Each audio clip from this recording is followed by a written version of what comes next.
Wir hatten die Weltreise zu zweit geplant und dann war ich plötzlich alleine. Da waren natürlich die Gedanken schon da, boah, machst du das jetzt wirklich? Gehst du trotzdem alleine? Und ich habe mir gesagt, ja Mann, ich pack das. Hallo, ich bin Leila. Eine Weltreise wollte ich schon wirklich ganz schön lange machen. Die Idee kam tatsächlich vor knapp 3 Jahren. Der ursprüngliche Plan war damals mit meinem Partner auf Weltreise zu gehen. Ja, langjähriger Partner von über 12 Jahren. Der Idee heraus, lange Flitterwochen in eine große Reise umzuwandeln. Genau. Wir haben uns aber im Guten getrennt. Da waren natürlich die Gedanken schon da, boah, machst du das jetzt wirklich? Gehst du trotzdem alleine? Planst du das alleine? Brauchst du noch mehr Zeit? Gehst du überhaupt alleine los? Und ich habe mir gesagt, ja Mann, ich pack das. Als ich selber geplant habe, ging es dann wirklich darum so, okay, ich muss jetzt keine Kompromisse mehr machen, ich kann frei raus entscheiden, worauf ich Lust habe. Und ja, habe mir dann so ein paar Länder einfach aufgeschrieben, wo ich dachte, ja, klingt ganz interessant, aber habe mir dann auch gedacht, ey, du startest jetzt einfach bei einem und dann schaust, wo es dich hintreibt. Der letzte Abschied von meiner Familie war super emotional. Man vermisst alle einfach schon, obwohl man noch dasteht und denkt schon jetzt drüber nach, oh Gott, wie lange sieht man sich jetzt eigentlich nicht, weil es stand ja auch nie fest, bleibe ich 3 Monate, bleibe ich 1 Jahr oder werden es vielleicht sogar 5. Auf der kompletten Weltreise bin ich nicht nach Hause gegangen, auch wenn ich mir die Option freigehalten habe. Meine größte Herausforderung auf der Reise war ganz am Anfang einfach mit mir selber klarzukommen. Für sich alleine zu sein und nicht ständig Leute um einen rum zu haben. Wenn ich mich einsam gefühlt habe, dann habe ich überlegt, okay, was kann ich dagegen tun? Ist mir jetzt danach neue Leute kennenzulernen oder möchte ich einfach mal heulen? Dann war das auch voll okay.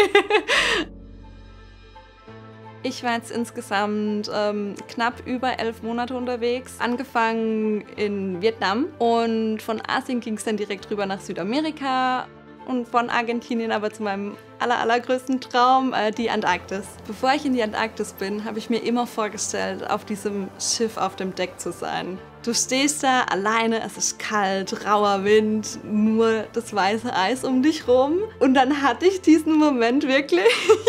Und ich stand auf diesem Deck und ich dachte so, oh Gott, was passiert? Ja, wenn ich darüber nachdenke, wird es gerade wieder emotional. Also das war wirklich einfach nur unglaublich schön und das muss man erstmal realisieren. Sicherheit war natürlich ein großes Thema auf der Reise, vor allem als Frau alleine. Ich habe mich da einfach wirklich sehr stark auf mein Bauchgefühl konzentriert und je nachdem, wo ich bin, einfach wirklich drauf schauen, gehe ich hier nachts raus, wo bin ich in welcher Location.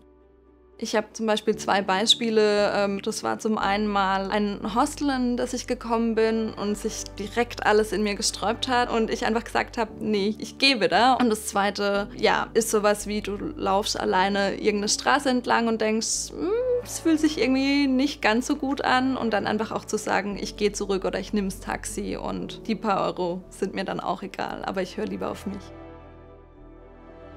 Um als Frau alleine zu reisen, würde ich persönlich empfehlen, tatsächlich in Asien zu starten. Fang in Vietnam an, fang in Thailand an, fang in Bali an. Du kannst da auch nachts rausgehen, wenn du möchtest und du hast echt nichts zu befürchten. Die Leute sind freundlich, du kannst da rumlaufen, wie du magst.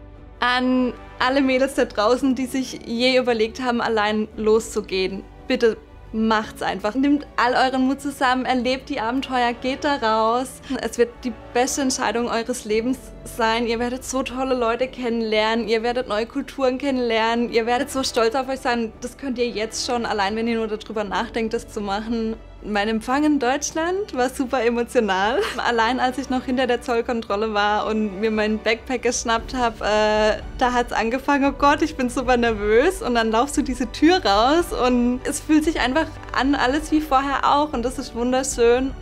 Alle Sorgen, dass sich irgendwas geändert haben könnte, verschwinden mit einem Schnips.